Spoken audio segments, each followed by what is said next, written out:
خنده زد بر سبززار ای که نوروزی رسید از آسمان از سفر آمد ارسطو نغمه خوان باز شد چشم بنفشه بر بهار زرد و نیلی در کنار چشم سار وقت اگر خواب است بیدارش کنید عاشقانه باز بیدارش کنید عاشقانه باز بیدارش کنید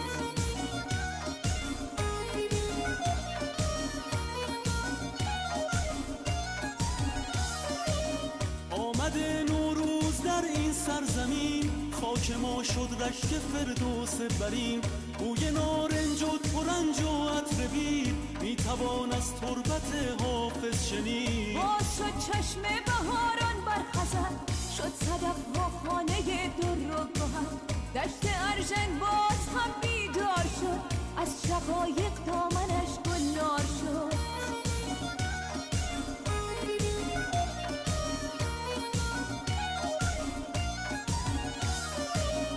قاصدک آمد که مهمان آمده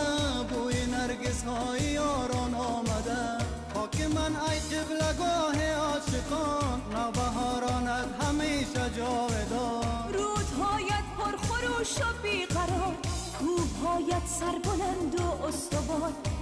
بند ما همه از خاک توست تار و پود ما ز خاک پاک توست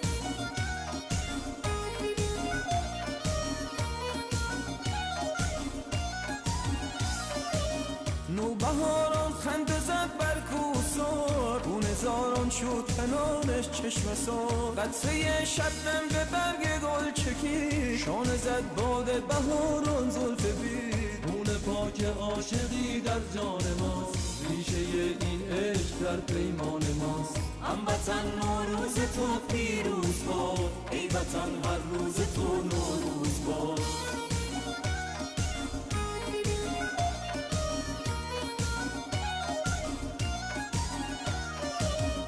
آمد از ره فصل زیبای بهار نوبهاران خنده زد بر سبززار ای که نوروزی رسید از آسمان از سفر آمد ارسطو نغمه خوان آسمان برداشت زیر ابروی عشق پر شده دنیا ز عطر و بوی عشق وقت اگر خواب است بیدارش کنید عاشقانه باز بیدارش کنید عاشقانه باز بیدارش کنید